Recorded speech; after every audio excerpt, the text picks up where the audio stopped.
Episode की शुरुआत में हम देखते हैं कि अली कमाल अपने दोनों बच्चों और पत्नी के साथ बहुत ही आराम से खाना खा रहा होता है और सभी बहुत खुश होते हैं। ऐफे अली कमाल को हाई फाई भी देता है और साथ में अभी बुराक भी बैठा हुआ है और वो भी इन्हें देख रहा है। इसके बाद अली कमाल शुले से कहता है कि शुले प्लीज़ हाथों से खाओ पिज़्ज़ा, और एफे भी कहता है तो वो मान जाती है और हाथों से पिज़्ज़ा खाना शुरू कर देती है।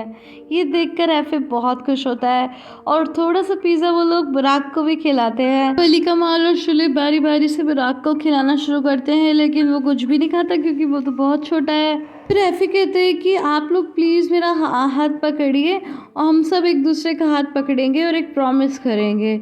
तो वो लोग एक दूसरे का हाथ पकड़ते हैं। तो शुले और अली कमाल अपने दोनों बच्चों का हाथ पकड़ते हैं और इस तरह एक सर्कल क्रिएट होता है। फिर एफे कहता है कि आप लोग अपनी आईज भी क्लोज कीजिए। तो एक एक करके शुले और अली कमाल अपनी आंखें बंद कर लेते हैं। इसके बाद एफे कहता है कि आज से हम सिर्फ अच्छी बातें याद रखेंगे। तो वो लोग कहते हैं कि हाँ, जैसे कि कार्टून, टॉयज़। तो वो लोग कहते हैं ठीक है।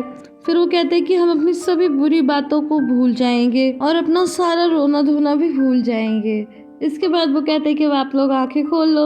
उसके बाद एफे कहता है कि पापा प्लीज़ मेरा और बुराक का एक फ़ोटो खींच दीजिए ताकि बड़े होकर मैं उसे ये दिखा दूँ जब वो भूल जाए। फिर अली कमाल उन दोनों की फ़ोटो खींचता है और फिर दोनों के साथ एक सेल्फी भी लेता है। इसके बाद हम देखते हैं कि पुलिस अगजा के बारे में इन्वेस्टिगेट करती है तो उन्हें अगजा के केस के बारे में पता चलता है। अब नेक्स्ट सीन में हम देखते हैं एमिने कहती है कि अगर कस्टडी शुरू होने से पहले पहले वो वहाँ से नहीं छूटी ना तो हसन हमें छोड़ेगा नहीं।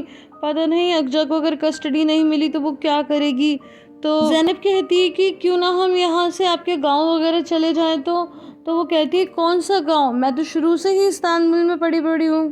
तो ज़ैनब कहती है कि आपने पहले ये क्यों नहीं बताया, बहुत बढ़िया। और इतने में चिल्लाते हुए हसन वहाँ आ जाता है। अब नेक्स्ट सीन में हम देखते हैं शुले कहती है कि अली कमाल मैं चाहती हूँ कि एफे हमारे साथ ही रहे, मैं वो सब कुछ करने के लिए तैयार हूँ जो तुम्हें खुशी पहुँचाए और हम अपने पुरानी फैमिली में लौट सकें।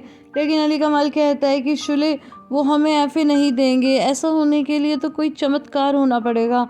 और तभी अली कमाल को पुलिस डिपार्टमेंट से कॉल आती है। तो पुलिस उसे पूछती है कि उसका अगजा से क्या रिश्ता है। तो वो कहता है कि वो मेरे बेटे की बायोलॉजिकल मदर है।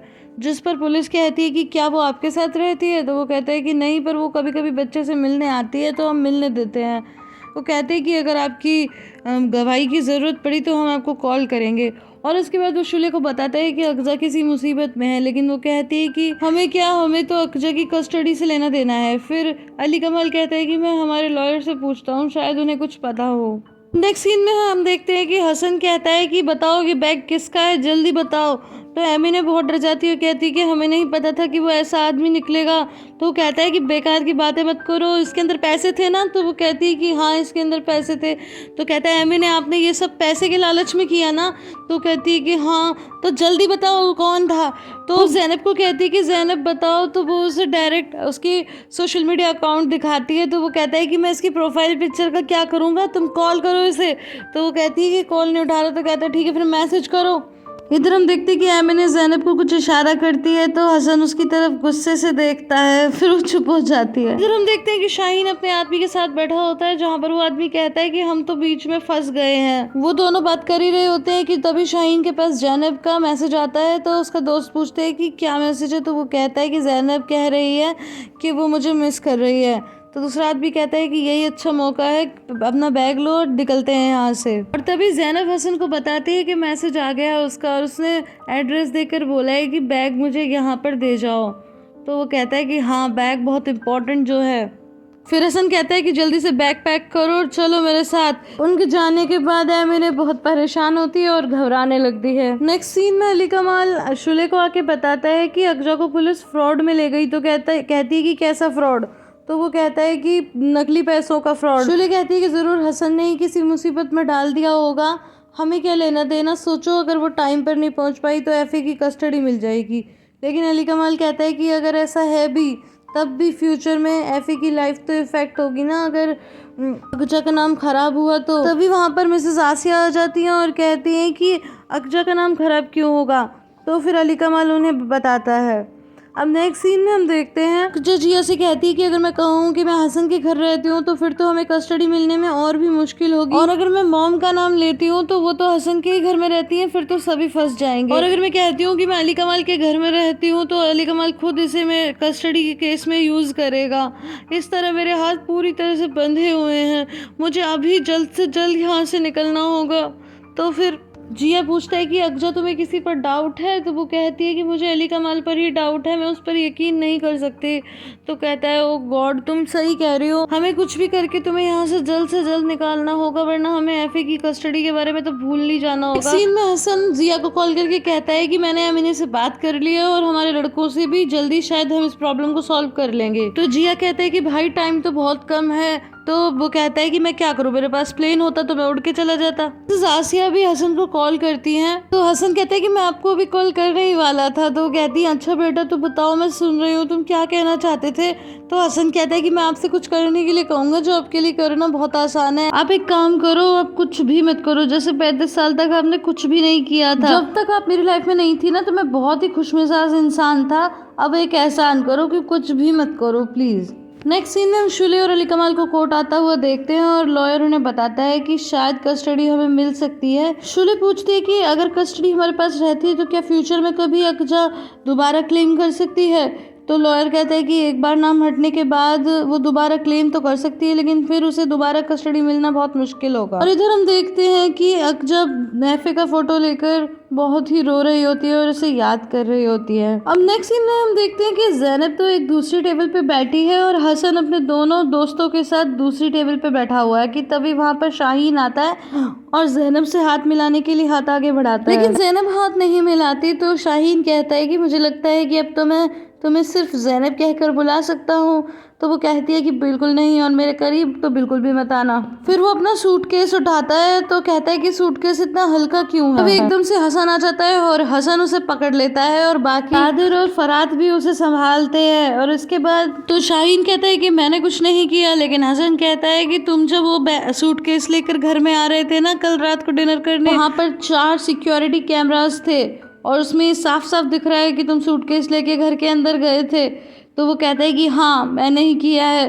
तो पुलिस इतने में वहाँ आ जाती है और हसन कहता है कि ये लीजिए मेरा माइक, और आपने सुन लिया ना, इसने अभी भी कन्फेशन किया है। और उसके बाद पुलिस शाहीन को पकड़ के वहाँ से ले जाती है। इसके बाद हसन सीधा अगजा के पास भागता है और फरात और कादिर फिर ज़ैनब को ही देखने लग जाते हैं। नेक्स्ट सीन में हम देखते हैं कि मिसेस आसिया बड़ी परेशान सी कोर्ट में खड़ी होती हैं। तभी अली कमाल और अगजा का नाम बुलाया जाता है अंदर जाने के लिए। तो मिसेस आसिया परेशान होने लगती है तो शुले कहती है कि आपको भी हमारे साथ आना चाहिए। इसके बाद सभी कोर्ट रूम के अंदर आ जाते हैं। शुले कहती है वो लोग तो आए नहीं, इसका मतलब सब खत्म। तो वकील कहता है कि नहीं, अगर वो नहीं आए तो थोड़ा वेट तो वो लोग करवा सकते हैं। नेक्स्ट सीन में हम देखते हैं कि हसन अगजा को बाइक पर ले जाता है और किसी तरह टाइम पर पहुंचाने की पूरी कोशिश कर रहा है। इधर हम देखते हैं कि थोड़ी देर में जज साहब भी वहाँ आ जाते हैं और सभी उनके ऑनर में खड़े हो जाते हैं। इसके बाद तभी उन्हें एक चिट लाकर दी जाती है जिसमें जिया की तरफ से एक रिक्वेस्ट होती है कि उन्हें थोड़ा सा टाइम दिया जाए पहुंचने के लिए। लेकिन अली कमाल का लॉयर कहता है कि ऑनर ये बात क्लियर हो गई कि जो मदर एक कस्टडी की हायरिंग में भी टाइम पर नहीं पहुंच पाई वो बच्चे का ख्याल क्या खाक रखेगी। लेकिन जज साहब कहते हैं कि ये एक स्पेशल केस है, इसलिए 5 मिनट तो हम वेट कर ही सकते हैं। अब वहाँ पर थोड़ी देर में जिया आ जाता है और वो बताता है कि मेरी क्लाइंट को किसी गलत केस में टेंशन के लिए ले गए थे, लेकिन उनको समझ में आ गया और उसे रिहा कर दिया गया है, वो थोड़ी देर में यहाँ पहुँचने वाली होगी। लेकिन अली कमाल का लॉयर कहता है कि मेरी क्लाइंट को इतनी देर वेट कराना तो गलत है। और इतने में अगजा वहाँ आ जाती है हसन के साथ। तो जज साहब कहते हैं कि आओ हम सुन रहे हैं तुम्हें। अगजा कहती है कि योर ऑनर, जैसे ही मेरे बच्चे का जन्म हुआ मैंने उसे किसी और को दे दिया ताकि मैं उसे प्रोटेक्ट कर सकूं।